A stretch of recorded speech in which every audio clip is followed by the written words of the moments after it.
Greetings, my dear friends. Please, take a seat.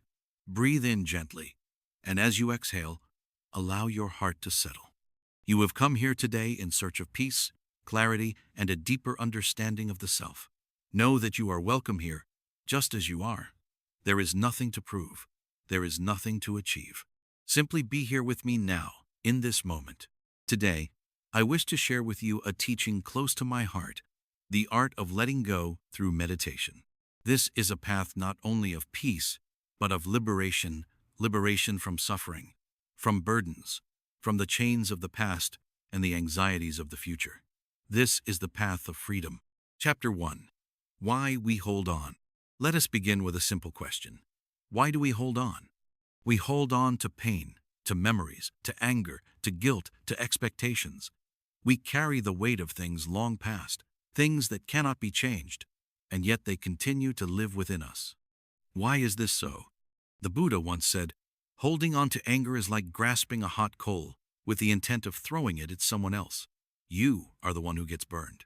We hold on because we believe, somehow, that in doing so we maintain control. Or perhaps we feel that letting go would mean forgetting, losing identity, or becoming vulnerable. But in truth, clinging only deepens our suffering. A disciple once asked the Buddha, "How do I find peace?" The Buddha smiled and replied, "Remove the I, that's ego. Remove the want, that's desire. And what remains is peace." Chapter 2. Understanding the nature of impermanence. Before we can let go, we must understand the truth of impermanence. Everything that arises passes away. This is the nature of all things. Think of the cherry blossom. It blooms for a short time, radiant and beautiful, and then it falls. Do we curse the blossom for not lasting number? Its fleeting nature makes it even more precious. In the same way, our thoughts, our emotions, even our pain, they come and go like clouds in the sky. Meditation helps us see this clearly. When we sit in silence and observe, we begin to witness the flow of life as it is not, as we wish it to be. There was a monk who spent years cultivating deep meditation in the mountains. One day, he returned to his village and found his childhood home destroyed, his family gone. Tears welled up in his eyes, but he sat under a tree and meditated. When asked how he could remain so calm, he replied, "Everything is subject to change. My love remains, but my attachment has dissolved." This is not indifference. This is clarity. Chapter 3. The practice of letting go through meditation. Now, let us speak of practice. Letting go is not merely a concept, it is an art. And like all art, it requires devotion, patience, and gentle effort. Let me guide you in a simple practice. Sit comfortably. Close your eyes. Bring your attention to your breath. Feel the rise and fall. Be with each inhale, each exhale. Now, bring to mind something you are holding on to. A grudge, a fear, a regret. See it clearly. Name it. As you breathe in, say silently, "I see you." As you breathe out, say, "I release you." Repeat this for several minutes. Notice the sensations in your body. Where is the tension? Where is the ease? Breathe into the tightness.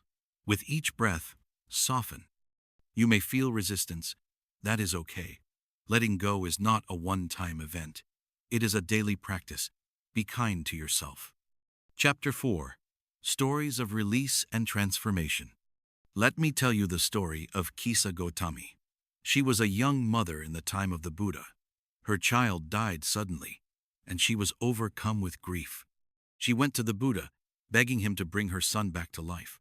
The Buddha said, "Bring me a mustard seed from a home that has not known death." She searched every home, but each family had known loss. She returned, finally understanding that death is a part of life. In her acceptance, her suffering began to ease. This story teaches us that we are not alone in our pain. To let go is to join the river of life, to flow with its natural currents. Another tale comes from a Zen master who was asked, "What is the path to enlightenment?" He replied, "Let go of all you are not." Letting go is not losing, it is revealing. Chapter 5. Letting go of self, judgment, and expectations. One of the most subtle forms of clinging is self-judgment. We carry an inner critic that whispers, "You are not enough." We hold ourselves to impossible standards, and when we fall short, we suffer. But my dear ones, even the Buddha was once a man who made mistakes. He tried extreme asceticism, nearly starved himself, and only through balance did he find the middle way. In meditation, we learn to witness these inner voices without feeding them. We return to the breath, again and again, learning that we are not our thoughts. Practice this with me. Breathe in, I am enough. Breathe out, I let go of judgment. Repeat, feel the truth of it settle in your heart. Chapter 6. Compassion as the foundation of letting go. To truly let go, we must do so with compassion not only for others, but for ourselves.